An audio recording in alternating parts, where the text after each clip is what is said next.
This time, the words didn't feel like a vow. They felt like a confession. I said them softly into the silence of the throne room, though no one was there to hear me.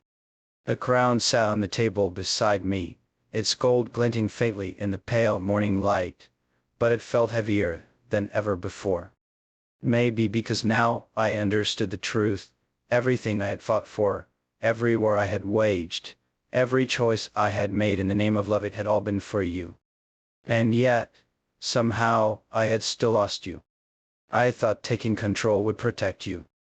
I thought shielding you from the world would keep you safe. But love, real love, cannot break inside walls of iron and stone.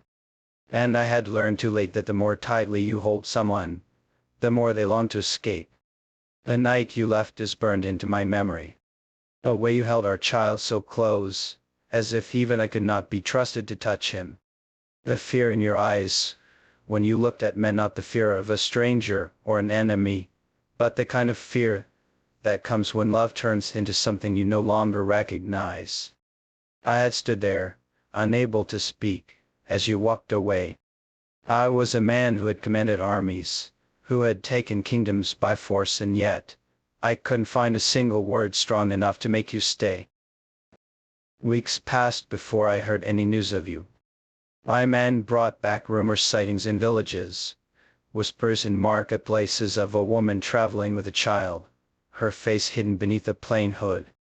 Every story was like a knife twisting in my chest. You were alive, but you were gone. And I didn't know if you ever planned to come back. I told myself I would let you go. That if you were safe, if you were free, maybe that was enough.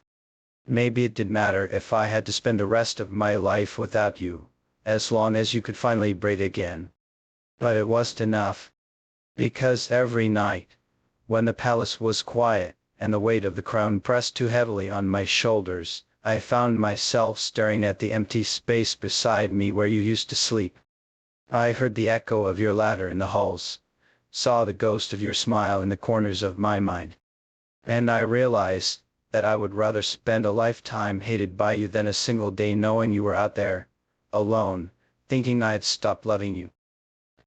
So I left the crown behind. I left the palace, the court, the advisors who begged me to stay, and I rode out into the world like a man possessed. I followed every rumor, every faint trace, my hands raw from clutching the reins too tightly, my eyes burning from lack of sleep. I found places. You had been a village where you stayed for one night before leaving at dawn, an innkeeper who said you spoke little and smiled even less, a healer who sold you medicine when the child caught a fever. Each time I arrived too late. Each time I was one step behind you, chasing shadows. And with each failure, the fear inside me grew. What if you didn't want to be found? What if the only thing you wanted from me was distance? Months passed before I finally found you. It was a quiet village at the edge of the kingdom, the kind of place where the world seemed to forget itself. Children played in the dirt roads, merchants sold fruit in baskets, and the air smelled of rain-soaked earth and wood smoke. And then I saw you. You were sitting beneath a tree, our child in your lap, his small hands reaching up to touch your face as you smiled at him. It was the first real smile I had seen on your face in what felt like an eternity. You looked free. For a moment, I couldn't move. I just stood there, watching you, feeling something crack open inside my chest. And then you looked up and saw me. The smile vanished. You did run. You did speak. You just looked at me with eyes that were so tired, so hollow, that I wanted to fall to my knees right there in the dirt. I walked toward you slowly, afraid that if I moved too fast, you would disappear like a dream fading with the morning light. When I finally stopped a few steps away, my voice was barely more than a whisper. "Why, baby," I said, the words trembling. "I decided it for you. I thought I was protecting you. I thought I was saving you." You held our child closer, your arms tightening around him as though I were a stranger. You weren't saving me, you said softly, your voice breaking. You were saving yourself. You were afraid of losing me, so you built a cage and called it love. The words hit harder than any blade ever could. I wanted to tell you everything, that I would burn the world for you, that I would tear down every wall I had built, that I would follow you anywhere if you only gave me the chance. But looking into your eyes, I realized it wasn't words you needed anymore. It was freedom.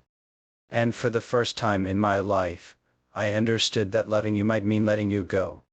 But for the first time, I realized that those words could no longer mean control. They could no longer. My baby, this time, we'll decide together. The words lingered in the air between us, fragile and trembling, like the soft notes of a song that neither of us dared to finish. You didn't answer at first.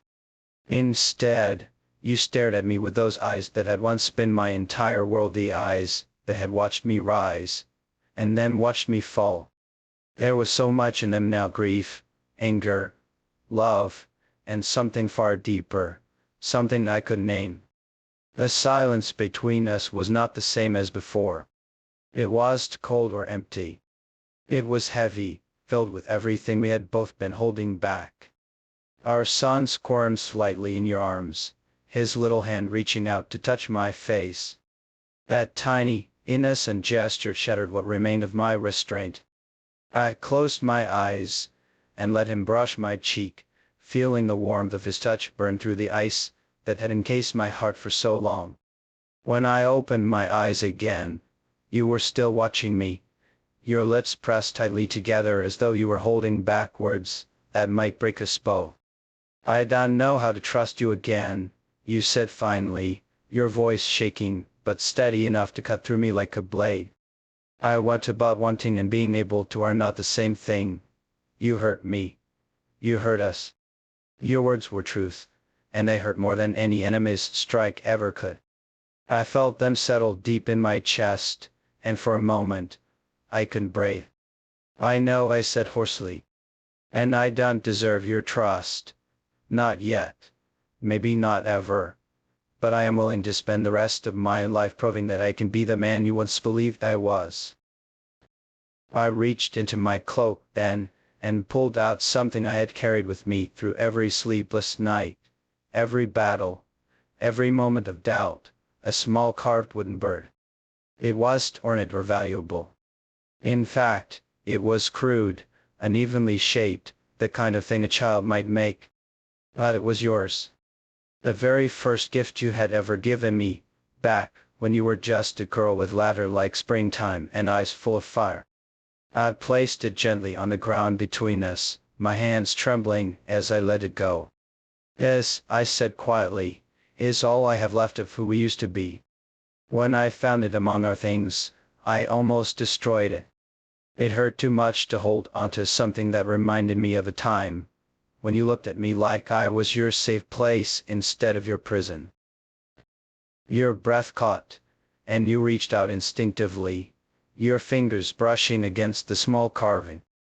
I didn't destroy it, I continued, my voice breaking, because I needed a reminder, not of my power, not of my victories, but of you, Fuss, of the way love felt before I ruined it.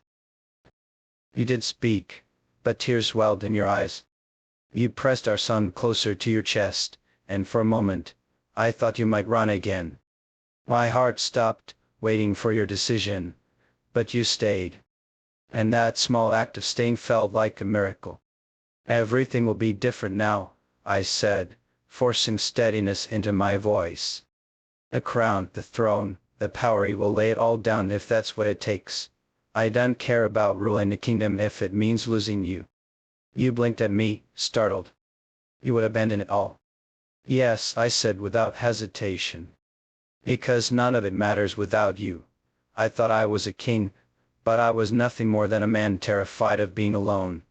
And now I see the truth, my kingdom isn't built of stone and soldiers. It's here. I reached up slowly, my hand hovering near yours, but not touching until you allowed it.